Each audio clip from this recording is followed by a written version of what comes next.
You know the vibes. Just earlier this season, in the preseason in fact, I had the chance to sit down with Mr. Kenny Smith, the Jet. You see him on TNT, you see him balling, winning those championships in the 90s. Well, I had the chance to sit down with him in Abu Dhabi for a preseason game between the Timberwolves and the Mavericks, and we spoke about a few things that I thought you guys might find interesting. So check this out and let me know what you think in the comments down below. Subscribe to the channel and get buckets. Hello, assalamu alaikum, welcome, thank you everyone for joining us today at the NBA store here in Abu Dhabi. Appreciate you guys taking the time out of your schedule for what's going to be a very fun conversation with a legend of the NBA who's kindly taking time out of his schedule to fly over to the UAE and answer some of our questions and give you guys an insight into his amazing career. We're very excited for this week. As you guys know, we've got 2 NBA preseason games happening. But without further ado, I'd like to introduce the man known as the Jet. Make some noise for Kenny Smith.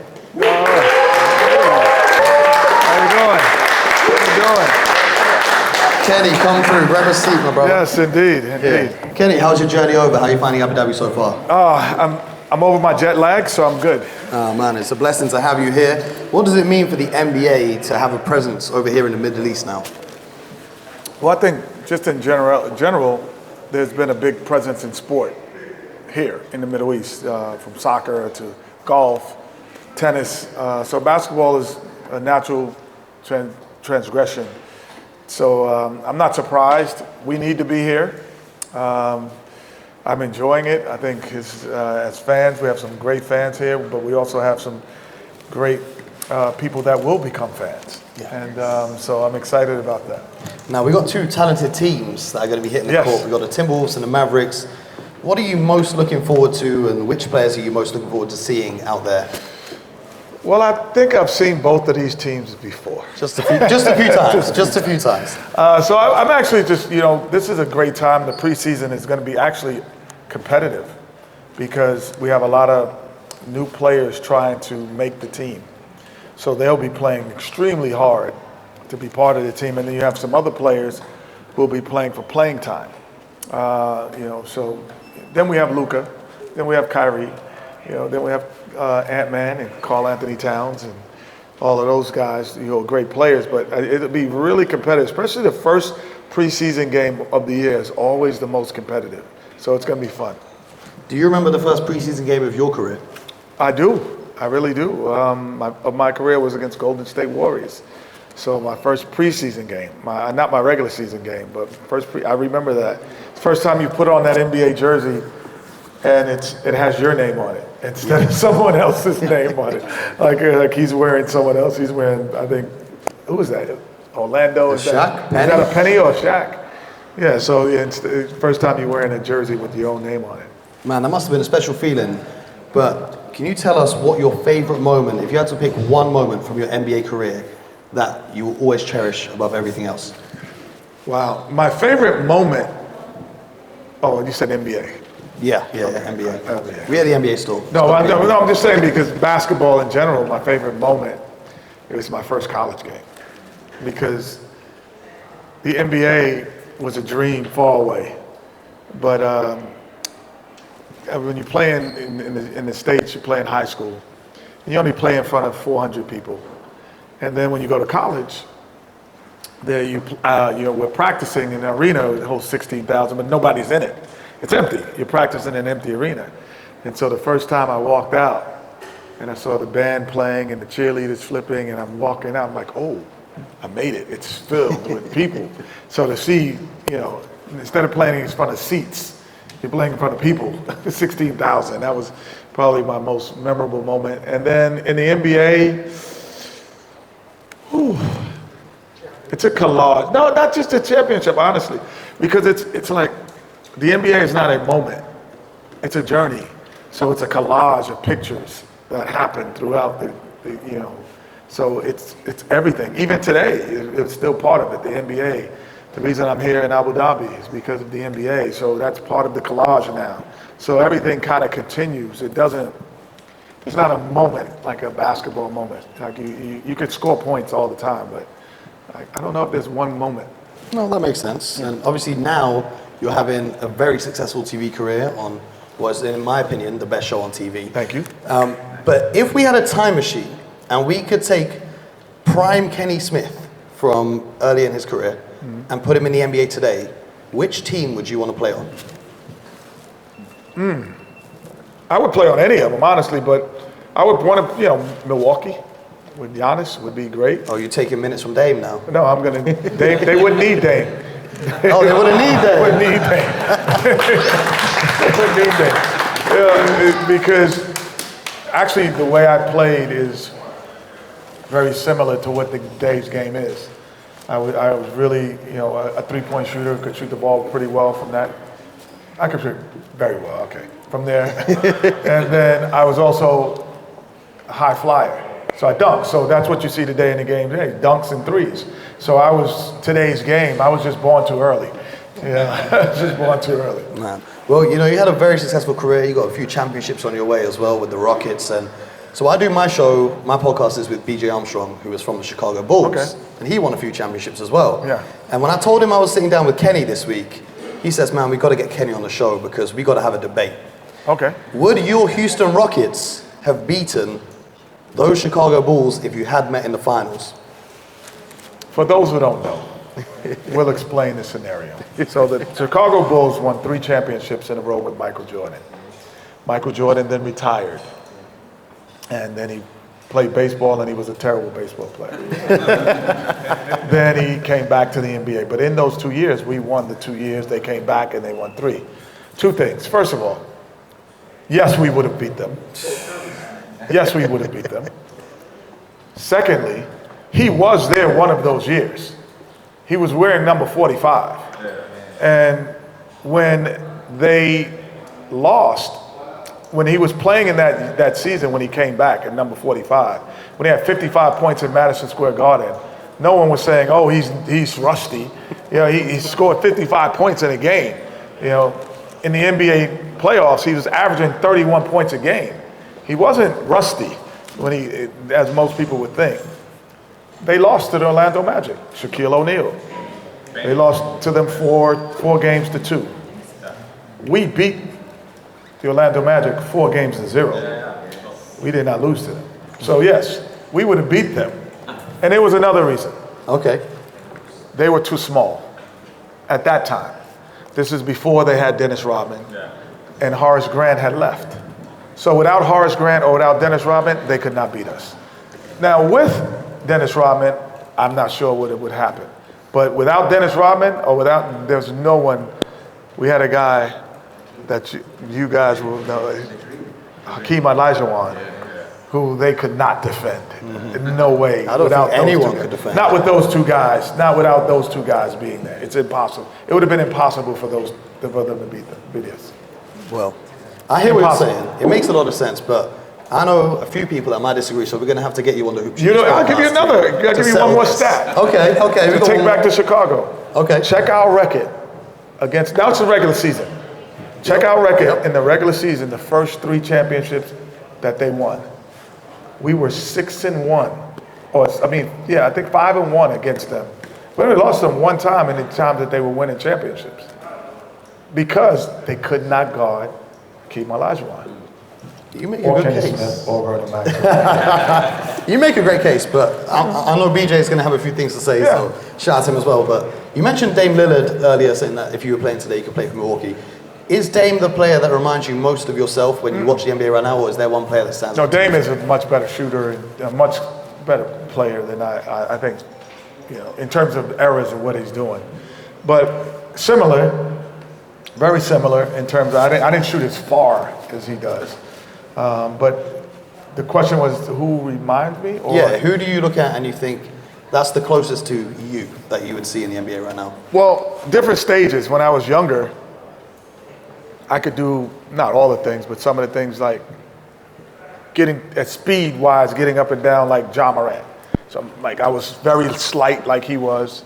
So you're getting up and down, jumping and dunking. I was in dunk contests and all that kind of stuff. Then as you get older, there's a little Dame, a little, kind of stand a little bit more perimeter. But those are the great players in the league. So some of the guys I would mention that I play like, you'd be like, who is that? So I'm only mentioning great players, but those two. I think we've got some dedicated fans in the house. They might know. I'll stay with you. But I'd rather compare myself to the greats. Oh, man, I hear it. I hear it. Imagine there's a world we have Kenny time instead of Dame time. Exactly.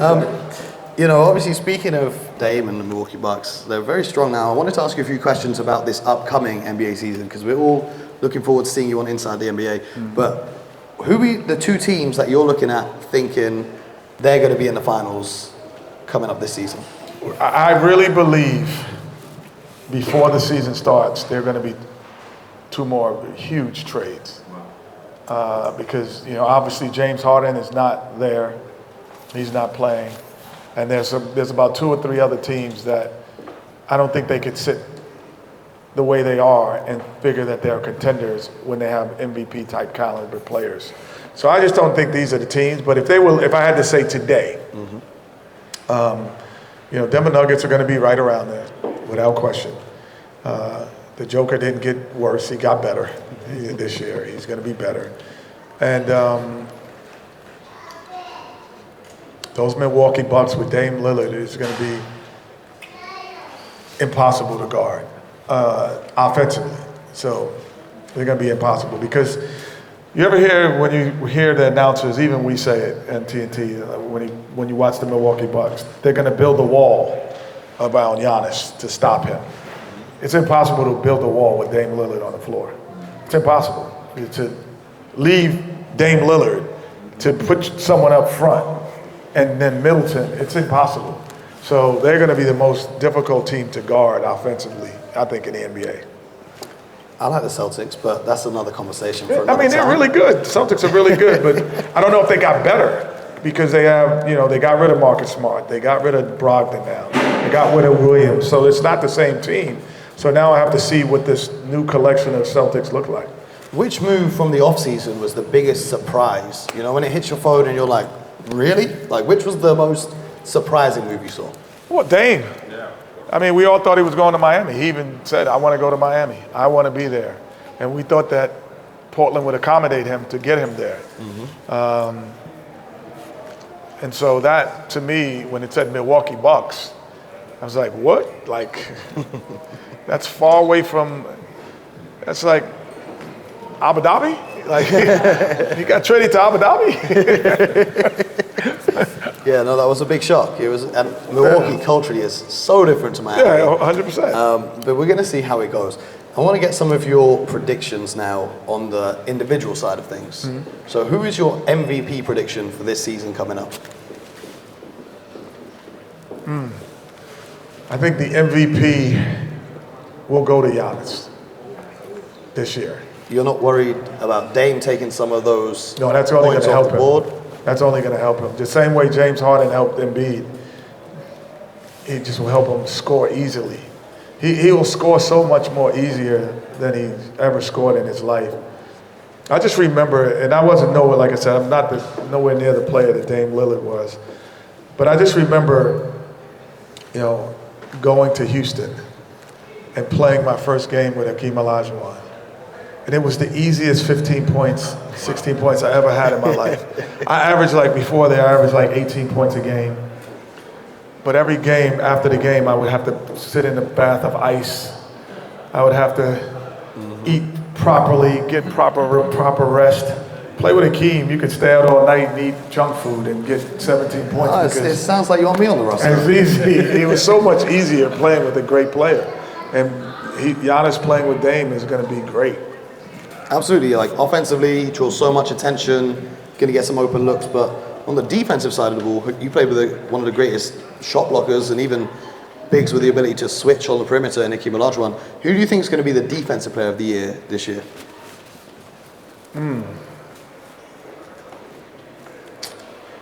Well, that's a difficult question, only because obviously there's, the Draymond Greens and the Giannis as well. They play great. Rudy Gobert, they play great defense. But I think we're going to see the best defensive player come from the best team in the league because it's going to be the guy who's making the impact and wins.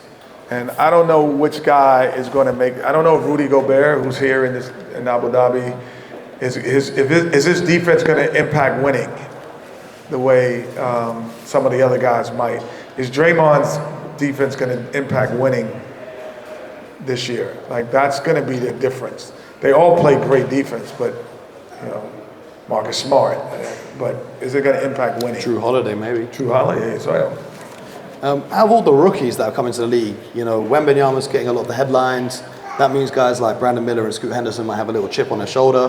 Which rookie do you think, because we've also got Chet Holmgren, who sat out last season, he's had it all through Ward. Who do you think is going to be the rookie of the year? And I just went blank when you said he's at Utah, went to Baylor. That kid, when I think it was that, I just went blank. But he's going Utah, rookie, Baylor. Remember that. I need the guard. He's the guard. He really impressed me. I watched him play 3 times in person. He was really impressive, even though I can't remember his name. And then I do like Scoot. However, sometime when you're on, I don't know what type of team Portland's going to be in terms of, are they going to be a good team? Are they not?